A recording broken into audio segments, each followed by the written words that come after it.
la etiología va a incluir los pies con calcáneos valgos, es decir, van a ser laxos y con un tendón aquilio corto. Principalmente el pie plano va a tener tres componentes, que es el valgo del talón, el aductor del antepié y la supinación de este. Hay grado de severidad del pie plano, donde se evidenciará en cuanto a la postura tanto del pie y la forma de caminar de pues el cuadro clínico va a ser muy característico, y aquí yo pongo precisamente a personajes de televisión muy común y que lo emula muy característico, que es la flexión de la rodilla con acercamiento de las mismas hacia un valgo del mismo, y así también como un talo valgo. Van a manifestar cansancio, mamá, papá, cárgame, me canso mucho, se tropiezan mucho, van a cojear. Eso sobre todo va a ser en la tarde-noche, que es cuando ya han estado caminando, y esto es porque hay una alteración de la dinámica de los músculos que va a generar fatiga muscular, y por eso les produce dolor en la región sural, principalmente en la región pedia, así como en la región suprapatelar. Cabe señalar que el niño, obviamente, antes de los 2 años tiene una forma de caminar muy diferente a la posterior a los 2 años. Esto va a hacer de que el niño antes de los 2 años vaya a tener una discreta torsión interna de esas piernas, a la cual no hay que hacer nada, eso es fisiológico, al igual que el aducto del pie. Eso hay que valorarlo y distinguir entre si es fisiológico o es patológico. Para poder llegar al diagnóstico, pues obviamente dentro de la historia clínica, pues también tenemos que estudiar al paciente, y una de las principales es hacer la prueba de YAC, precisamente para ver si con esa prueba de YAC se llega a formar ese arco como se muestra aquí en esta fotografía. Pero obviamente también tendremos que evaluar la forma de pararse y de caminar de ese bebé. Al cantoscopio, bueno, también nos identificará si se forma o no esas bóvedas plantares.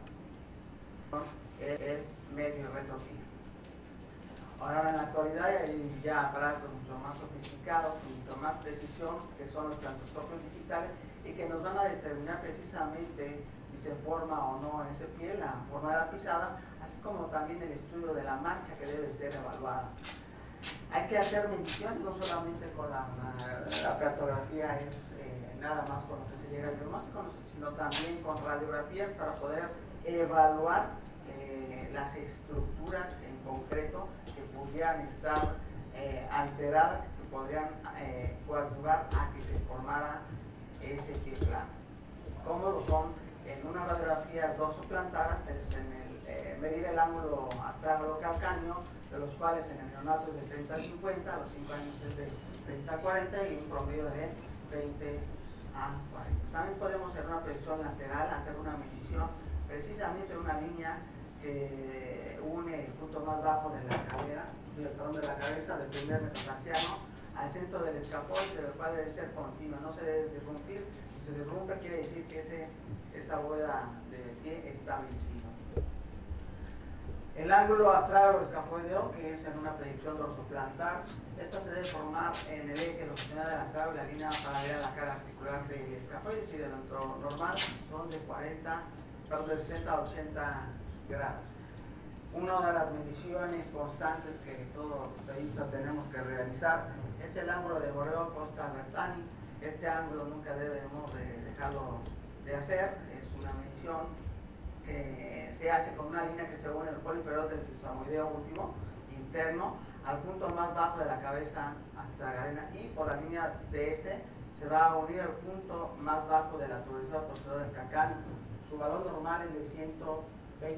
Si se incrementa, podemos deducir que hay pie plano. ¿Qué tenemos que hacer bajo estas circunstancias? Bueno, antes de los 3 años, vuelvo a insistir, no hay que hacerle absolutamente nada de colocación de zapatos. Vuelvo a insistir, las mamás, los padres insisten mucho que se le coloquen aparatos ortopédicos a esas edades. No es indispensable, hay que evaluar y determinar precisamente y clasificar ese tipo de pie plano para ver si hay que hacer algo. Por lo pronto, pues podríamos comenzar de que ellos tengan una estimulación temprana musculoesquelética, no más. Después de esas edades, bueno, pues podemos comenzar ya con actividades propiamente que fortalezcan principalmente el tibial posterior, el músculo que principalmente está vencido. La finalidad de esto es que obviamente haya una pisada adecuada y que las ortesis, los zapatos y las plantillas, si es necesario colocarlas, bueno, puedan ayudar a una alineación adecuada y una biomecánica adecuada de ese mismo pie. Sabemos que hay culturas como la milenaria china en la época medieval que pues por cultura ellos usaban un tipo de zapatos toda la vida de un tamaño muy pequeño y que obviamente desalinean, deforman ese pie y que van a alterar totalmente la biomecánica del pie. Si es necesario, pues entonces ya tendríamos que poner las ortesis.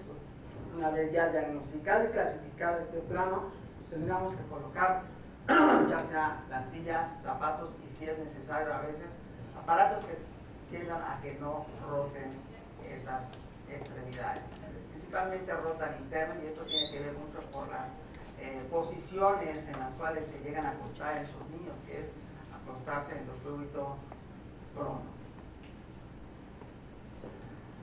Hay dentro de las estructuras de los zapatos también tendríamos que colocar ciertos componentes como es el tacón de Thomas. Este tacón de Thomas es como un freno que va a hacer que ese pie no rote hacia adentro. Ese tacón de Thomas tiene que ser externo si es que se va a colocar, ya que es una sobresaliente que tiene ese tacón, pero del lado externo a la hora de dar el avance de la pisada, pues entonces solamente frenará del lado externo y conllevará que la punta del pie vaya hacia ese lado. Este es un ejemplo de tacón de Thomas. Si es necesario usar plantillas, pues hay un sinnúmero de cantidad de ellas y de variedades de ellas, tanto flexibles así como rígidas. Estas plantillas deben de ser individualizadas, deben de tomar su molde, no pueden ser prediseñadas y estas, insisto, previamente tienen que haber sido diagnosticadas y clasificadas para poder individualizar este tipo de plantillas. Pero no solamente es la plantografía, sino también, insisto mucho, es valorar el estudio de la marca. Muchas veces de forma equivocada solamente se hace la plantografía y ya, con eso se hace un tratamiento con las plantillas. Eso es erróneo y más porque creemos que las plantillas y los zapatos van a quitar el pie plano. Es un concepto equivocado.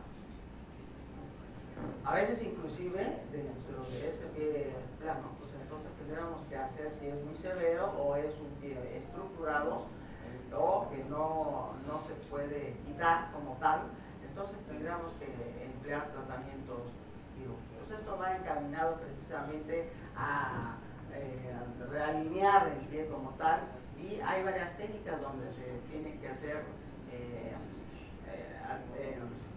reestructuración de partes blandas, así como artrodesis o ostomías inclusive de hueso del tarso, ya en casos muy severos, o combinación de todas ellas. Para esto previamente tenemos que también planificar este tipo de cirugías pues, con algunas mediciones como el ángulo de flexión plantar del astragal, así como también la desviación medial del eje astragal, el ensanchamiento del ángulo astragal-calcáneo, ¿sí?